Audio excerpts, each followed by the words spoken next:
dear Chief Guest, Honorable Shri Vipin Kumar, Additional Secretary, Department of School Education and Literacy, Ministry of Education, Government of India, esteemed Mr. Subrakant Panda, President of FICCI and Managing Director, Indian Metal and Ferroalloys Limited, esteemed Ms. Cynthia McCaffrey, UNICEF India Representative, distinguished members on the panel and speakers, Ms. Shifalika Panda, Trustee and Founder CEO BIPF, elite audience comprising of eminent personalities from corporates, NGOs, media and a group of students over here, Ms. Jyoti Vij, Additional Director General FICCI, members from FICCI and UNICEF, and dear friends and colleagues.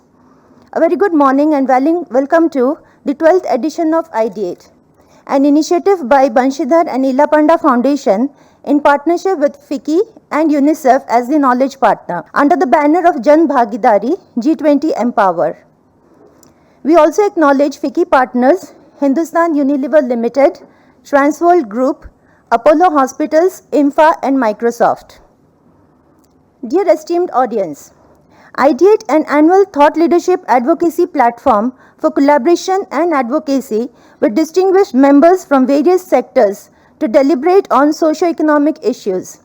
Since its launch over the past 12 years, this platform has discussed on topics ranging from maternal and newborn health, water and sanitation, sports, aspirations of rural youth, pandemic challenges, nutrition and education landscape.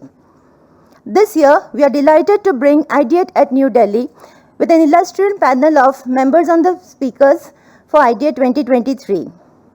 The focus of India's G20 presidency are three priority issues: women's entrepreneurship, a win-win for equity and economy; education, the game-changing pathway to women's empowerment; and creating a partnership for promoting women's leadership at the grassroots level.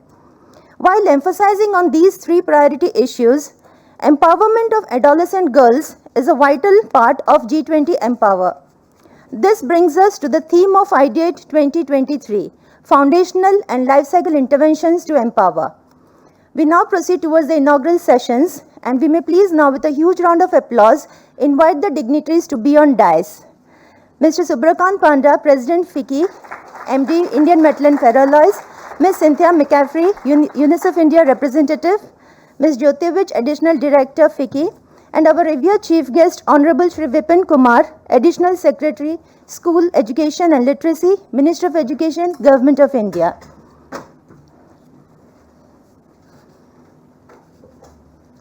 Thank you all. As per FICCI tradition, we request President FICCI to please welcome our revered Chief Guest, Shri Vipin Kumar, with FICCI Green Certificate. An initiative under which trees for tigers are planted at Sundarbans National Park, West Bengal, India.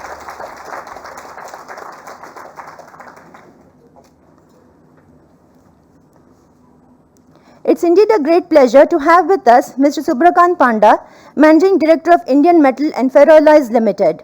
He serves as a trustee of Banshidhar and Ila Panda Foundation, the CSR arm of INFA, named after its founders. Currently, he is President of Federation of Indian Chambers of Commerce and Industry FICCI, which is the country's apex business chamber. He has led several business delegations accompanying senior union ministers and speaks regularly on topics relating to the economy, manufacturing and ease of doing business. Request Mr. Subrakant Panda to please present the welcome address at IDEATE 2023.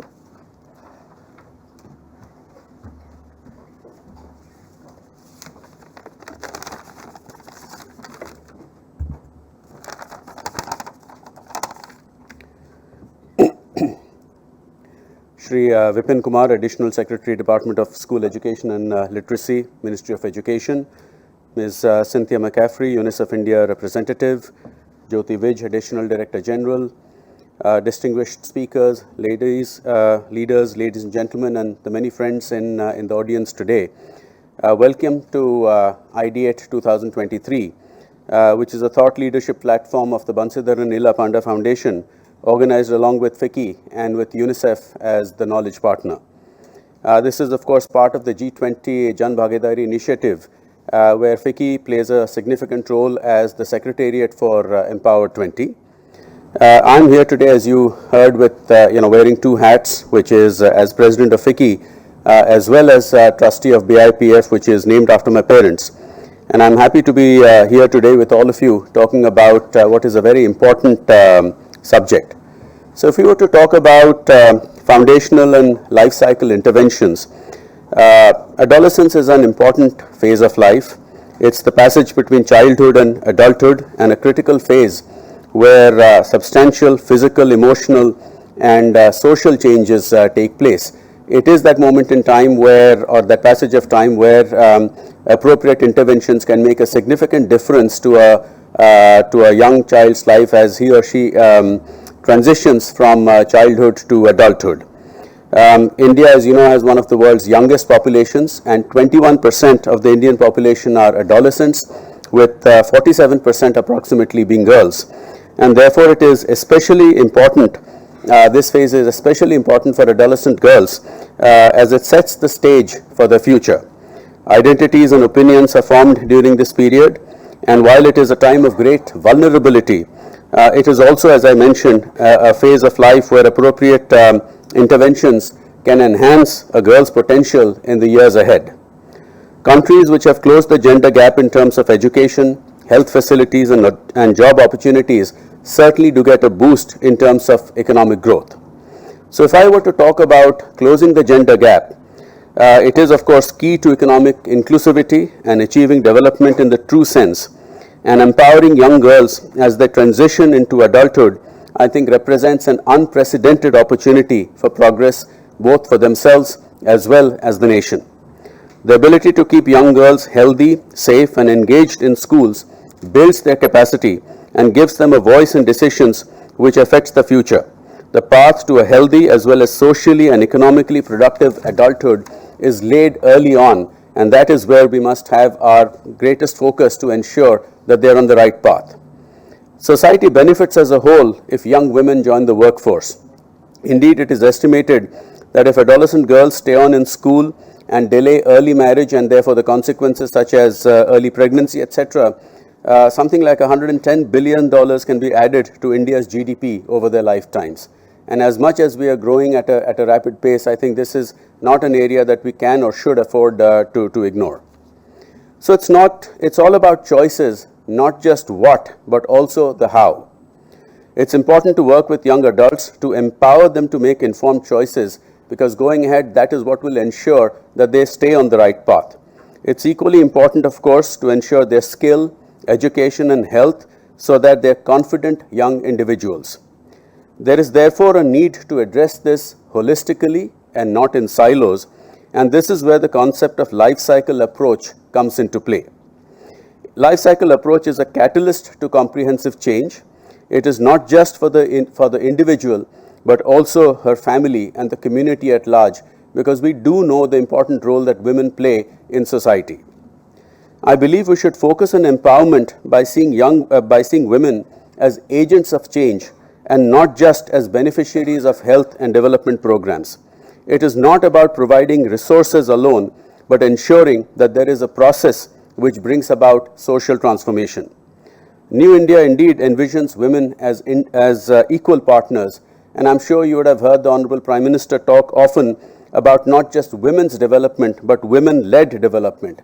And it is my firm belief that as India pursues resilient, sustainable, and inclusive growth, that cannot be achieved without making sure that women are equal partners. I'd like to talk a little bit about FICCI, which is the oldest and largest business chamber and has been at the forefront to advance and advocate the social development goals of the nation. We have mobilized India Inc.'s management skills to address various developmental gaps and support the initiatives of the government through CSR and other means. And we have also launched a very interesting initiative called Empowering the Greater 50, as well as to address the socio-economic gaps of girls and women. I'd also like to touch upon a little bit about BIPF. This was set up to enable focused and sustainable interventions. It has a presence at the grassroots in 6 districts in Odisha, and we believe in rolling up our sleeves and getting work done rather than simply fund various initiatives. So it works towards, led by my wife Shifalika, who is the CEO and trustee of the foundation, we work towards women's empowerment and capacity building across all segments of education, skills, and livelihoods. And as you heard in the introductory speech, over the years, IDEATE has been a thought leadership platform where we have touched upon various subjects which are relevant to the nation's development, and especially if you look at women.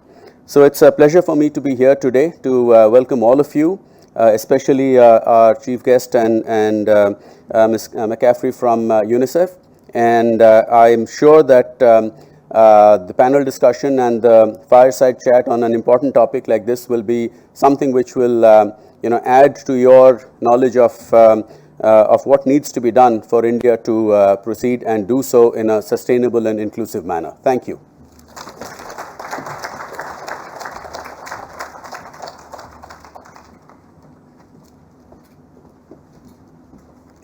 Thank you, sir, for the insightful message. And the important message, it's not just resources, but the process of getting those resources reach people. Dear audience, we are delighted to have with us Ms. Cynthia McCaffrey, UNICEF India representative since October 2022. She is leading UNICEF's pragmatic and operational planning, implementation, and management in India across its 13 field offices. It is one of UNICEF's largest program in the world. Prior to assignment in India, Ms. McCaffrey served as UNICEF representative in China and has served in New York in several leadership roles since 2011. She was appointed a White House Fellow in 1995 and holds a Master's in Public Policy from University of Texas. Request Ms. Cynthia McCaffrey to present the keynote address at IDEATE 2023.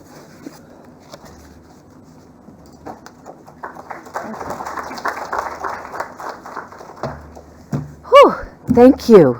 It is really an honor to be here, and I am grateful to join this august team up here on the panel, Mr. Panda, Mr. Kumar, Ms. Vij, but all of you for this 12th edition of IDEATE.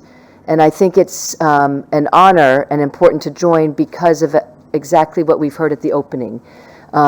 Just the ideas and the commitment to having impact together that is not siloed, but brings all of our expertise, all of our networks together to make genuine change. It is particularly, as Mr. Panda said, timely this year for IDEATE as we look at John Bhagidari and the G20 Empower track that creates a momentum as well as incentives to really continue to accelerate impact that changes lives. FICCI is an extremely important partner for UNICEF in the way that you enable us to reach across industry, across expertise, across experience, and how that enables us to integrate both ways, to associations, to industry, what and how we can work for children, but UNICEF at the same time learning how we can do what we do better, how we can do more clearly. This issue of foundational and life cycle implementation interventions to empower. This is one of the vital discussion points that I look forward to hearing how you talk about it. And very importantly, how Mr. Panda talked about this issue of the life cycle. And that's what reaches young people. It's important that we look at not just the numbers and the systems, but how it can make a difference in a child's life. So for example, a young girl, Manya Mishra, who lives here in Delhi, is passionate about science and technology, and she is interested in writing and understanding computer code. So it's no surprise that she's one of these young girls who interacted on the Day of the Girl Child with Ministry of Women and Child Development Minister Ms. Irani, and how she talked about what she needs and what she's doing to engage around science, around STEM, and she's passionate about it. This is a real person, a real young lady who is engaged and staying engaged. She expressed her interest in becoming in the science industries, and the ministry and the minister is looking at how they can bring her and meet people and see the Indian Space Research Organization. So we bring people together and they make connections, and they are able to then see how does young Manya go and see how this is a career opportunity for her, how she can then make a difference in that space. As we look at transformation, looking and talking about gender transformative action, how do we look at making a difference for young girls? And this fact that India is the youngest population on earth. It is the host to the largest youth and child population in the world. That is an incredible opportunity. And for all of us here, it's also an incredible responsibility. How do we look at what we can bring, what we can bring to our partnerships, what we can bring to what we're discussing, what we can bring to the policy discussions? So we're very fortunate that we have here today Representative Mr. Kumar representing the government on one of the most important places where we can make an investment and difference, and that's in education. As we look at transforming and being ready for India's youth population, there are 3 key areas that UNICEF is working together with FICCI and other partners. And when we talk about India, it's an incredible opportunity, I think, as we're all seeing across India and across the world, that the lessons that we're learning here in India can be lessons that we bring to children and young people and their families around the world. So these 3 interventions, these 3 focus areas that I'm going to mention are extremely important, not just for India, but how do we grab those lessons to accelerate across India and across the globe? And first and foremost is looking at education. India has done an incredible job, and one of our most important partnerships is working with the Ministry of Education on continuing to have reliable, strong access to education. One of the things that I admire most and that I think is an incredible lesson as we expand programs and support the government of India is not just India's focus on access to getting more children in school, but in our country program that we developed and signed with the government of India is talking about quality education. And I think that is a very important emphasis that the government has put on education. And so we want to continue to look at that. How do we help support the government's initiative on access to quality education for every child, no matter where she was born, no matter what his background? And we're doing that because it makes a difference in opening opportunities for children. It also makes a difference in initiatives that are important to the government, including things like ending child marriage. We know that when children, boys and girls, are in school and finish their education, they are much less likely to marry in childhood. So these are the positive things that we're enabling, is building opportunities, but also we're short-circuiting some of the problems that we see around the world. We know, for example, that making this investment can be an enormous investment. You can generate, according to the World Bank, between $15 to $30 trillion in GDP in the investment. If we don't invest in education, that's a loss to the economy. So you are private sector, your associations, in addition to opening opportunities, there's very real dollars and cents that comes with investing in education. The second is looking at this link in skills and the 21st century and this digital transformation, access to digital knowledge, digital information, digital skills. And so making sure that we look at that connection for 21st century skills. I know that digital is a hard skill, and when we talk about skilling and the 21st century skills, we often talk about those soft skills. But I would venture to say there's nothing soft about these 21st century skills. In fact, these are really challenging, important human skills that our young people have to have in order to navigate the 21st century.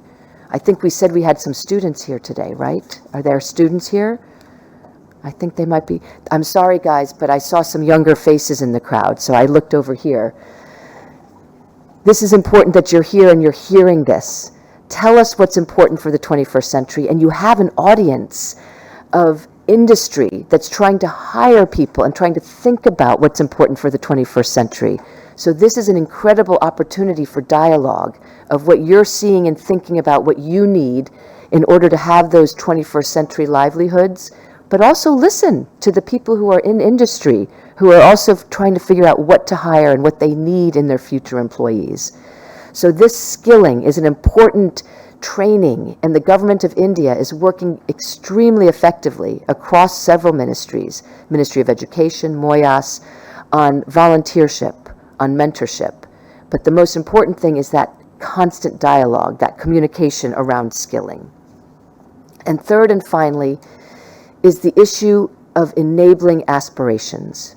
And I bring it up as the third point because UNICEF feels very strongly that when we educate a young girl, when we give them the skills they need for the 21st century, we enable and build those aspirations.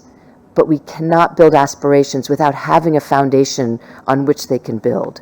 And so it's extremely important that as we're building these opportunities, that we are unleashing the incredible creativity of young people, but we're doing it by giving them a strong foundation on which they can genuinely build and realize those aspirations. We don't want disappointed manyas who are interested in science and technology, who have aspirations. We want to make sure that she has those skills, that she has the networks, that she has the knowledge frameworks so that she can realize those aspirations and turn them very much into realities and turn those aspirations much more beyond dreams. One of the things that's extremely tangible that UNICEF is doing with partners across the UN, with partners across the private sector and civil society, is what we call Yuva. And if you talk to somebody outside of India, we call it Generation Unlimited. But this is bringing together hundreds of millions of young people so that we can share their experiences, not just in India, but across India and across industries. But we're looking together at education, at skilling, at that aspirations. And so that's a very tangible framework that we're working together to make sure that we have programs and networks that people can work together. Passport to Earning is one such example where we're empowering young people with the right skills, with the right desire and ability to become financially independent. And we're looking at how we can scale this up through learning, through skilling, and reach almost 900,000 people. So this also has a multiplier effect. We're not talking about reaching a goal of 900,000 or 300 million. Those are the starting points. When we reach people, we expect them to pass it on and to continue to grow. I talked about aspirations among several people around Manya, but at the same time, I've had the opportunity to travel a little bit. I've only been here 7 months, as you heard, but I've had the opportunity to see when we talk about India's over 440 million young people, that these are real people with real lives, real dreams, and real skills, and real commitment to go and to try new things. Purnima, for example, in Orissa, she's trying to carve out a space with help from UNICEF, with help from programs, where she's wanting to talk about issues around recreational activities and mental health. But because the government of India, because at a local level they've given her opportunities to go to classes, to go to trainings and look at mental health, look at recreational activities and the power of sport, she's taking advantage of those things. How do we open more of those opportunities? Rajni is a young girl who wants to be a lawyer. And her parents didn't understand why a young girl would want to be a lawyer instead of having a dream of getting married, having a family. Why can't she have both? And so she, through her education, through the strong education system that the government of India is trying to build, she wants to have everything. And why not enable her to finish her education, pursue her law, but also one day, when she's ready, to get married and have a family. So these are the types of aspirations, bringing them all together. And this is why UNICEF feels so important about this partnership and why I wanted to be here to continue to grow UNICEF's partnership with FICCI and with all of you, that we bring our expertise, our energy, all of our resources together to enhance education, to really look at what we need for 21st century skills, and then genuinely enable the aspirations of India's young people. Thank you so much.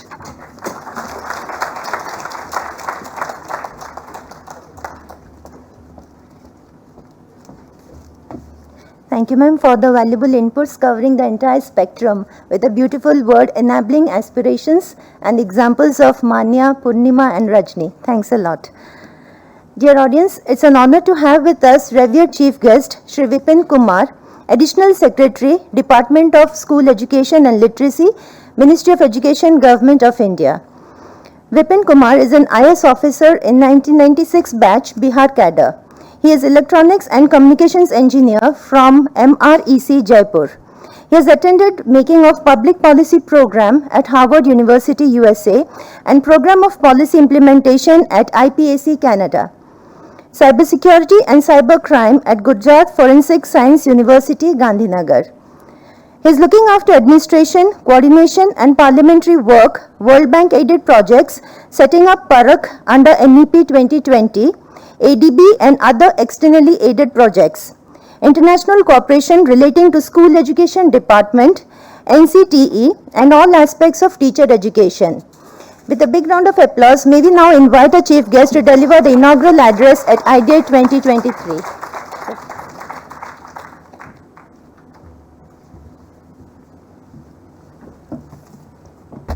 Good morning, friends. Thank you for very detailed introduction, and I will see today that actually what I am looking after all these things or not. So I am just like 12th player to the cricket match. Thanks for invitation to FICCI. Actually this session was to be addressed by the Secretary School Education, but he is not feeling well, so I am here. Before starting my career, actually I come from a place Bagpat, which is in western UP. I have seen the rural India very closely, and I feel, which you also would have heard, that education to a boy is to an individual, education to a girl is to a family or to the generation, and this is true more in context of our country. If I give the figure of our school education system, we are having around 260 million children in the country, which is more than the population of many countries. We are having 95 lakhs teachers and 1.5 million schools. This is the statistics. The central share of government funding is 37,000 crores per year. Other than this, state contribution also is there. It's a big challenge. In previous years, many schemes were there, like Sarv Shiksha Abhiyan, other schemes, which has ensured, actually, these schemes have ensured the enrollment of children. But now, this is the time for the quality education, as Cynthia ji also mentioned. Our Prime Minister also realized that this is the time when the youth of India should be in a position to face the challenges at global level. The friends of my age sitting here, I am 50 years, so will agree that when we used to go to the school, the only objective was going to school, doing homework, getting education. That was sufficient. But now time has changed, and it was rightly also that time, because the opportunities were very limited. Geographically also we were confined to the state level or national level opportunities. Now we get education in our part of the country, we go to work to explore the potential in the other part of the world. In most of the countries of the world, it is the talented people, students from India, who are contributing. The big firms, software companies, a huge chunk is from our country. So we need to have the youths of our country who can face those challenges, who can contribute to the growth of the world. And for this purpose, Honorable Prime Minister is having a vision, and that's why National Education Policy 2020 was announced in July 2020. This policy is having different aspects, but the most important is the early child care and education. NEP says, as per the survey, around 5 crore children are there who lack reading proficiency and numeracy at the early level, and these children are prone to being dropped out in the later stage. This is the policy which has addressed the issue of malnutrition among the children, and that is why the convergence with Ministry of Women and Child Development is being emphasized in this policy. This is a big challenge as such, but that also we are ensuring. Today, if we see that GPI, Gender Parity Index, in 4 stages, whether it is primary, upper primary, secondary, senior secondary level, GPI is more than 1. It means that the percentage of girls which are supposed to be in school education is more than the boys. It's not in absolute terms, but it is the ratio of 2 ratios, GERs. But issue is whether these girls who are getting education are contributing, as Shri Subrakant Pandaji also mentioned, are contributing to the economy or not. What is the mindset of the society? What they are doing today? So I think lot of work needs to be done. The change of mindset still is required.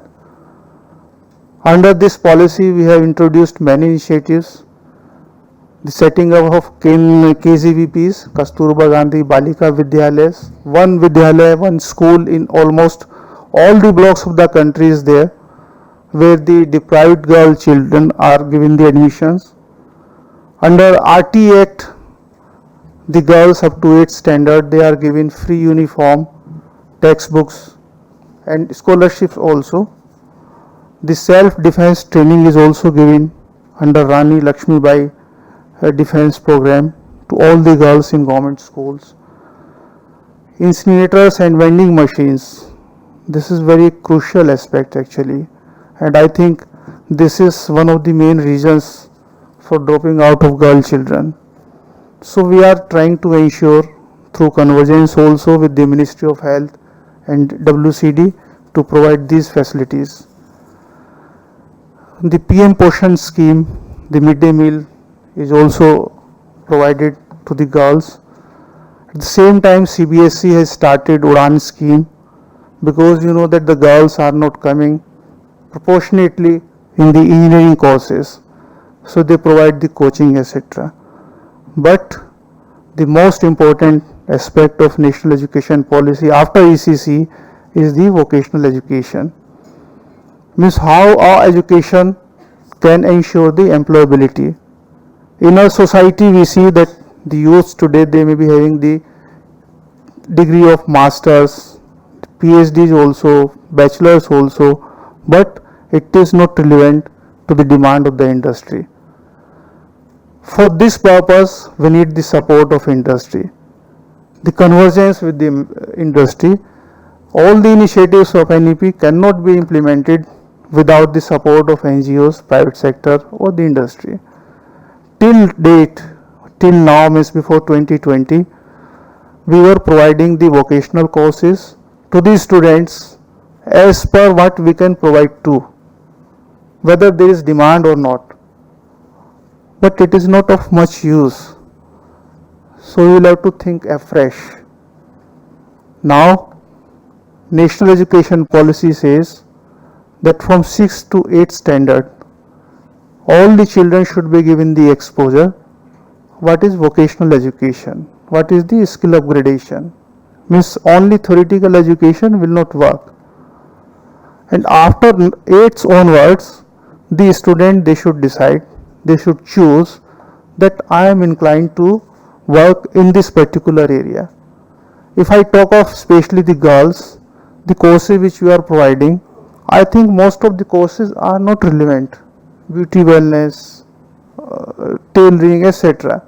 But NEP says it should be 21st century skills. The girls should also participate in the economy, and for that purpose, we are in discussion with the state governments.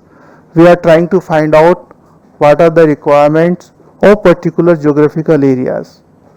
For that, industry also should provide the opportunity of internship, because in our country, I think up to school education level, the concept of internship to the industry by the industry is very limited, while in other countries it is not so. So that support, I think FICCI can help in a big way to us, and we also will be providing all these things by 25-26. The target is that at least 50% girls who are passing out from 12th standard by 25-26 should be expert in one skill and relevant to the job market. Today, when I stand here, I am happy to meet you all people. My young friends also are there. NEP, it is the starting, not the end, and the quality education, not only to boys but to girls also, is very important, because in our country the participation of girls, the female, is very less. Until the education is not converted in the jobs, in the participation of economy, country cannot progress. So I am very happy here. I am thankful to FICCI, and I hope that in future also we'll discuss, we'll sit together, we'll have more interactive rounds, how to go ahead, how to plan the implementation, and thanks, my best wishes. Thank you.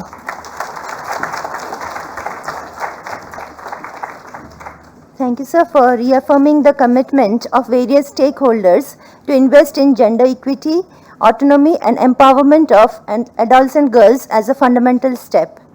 May I now request Ms. Jyoti Vij, Additional Director General FICCI, to present the concluding remarks. Thank you and good morning to all the dignitaries on the dais, off the dais, my friends here. Very sincere gratitude to Mr. Vipin Kumar. He said 12th Claire, but indeed you've shown the real spirit behind the work which is being done by the Government of India in this space. You talked about education for a woman being it's like for educating the family. President in his address also talked about that this whole support for the adolescent girls is not just good for the girl itself or for the family, but for the nation. So there is a lot of integration which is happening, and we did hear UNICEF also providing a lot of tools and working closely with the government as well as FICCI in various areas of similar this thing to support the adolescent girls, their education and various other needs in terms of skilling and all.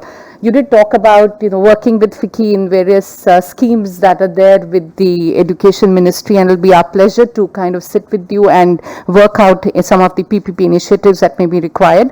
So we are sitting in a room where we are talking about Mahatma Gandhi, who addressed at the 4th AGM of being the trustees and servants of poor. So as FICCI, we've been it's been our endeavor to really support the society in whichever way we can. And this is one such initiative of ours. So thank you once again for being here, and thank you to all the speakers, and a round of applause for all of them for enlightening us this morning with a lot of stuff that is happening in this area.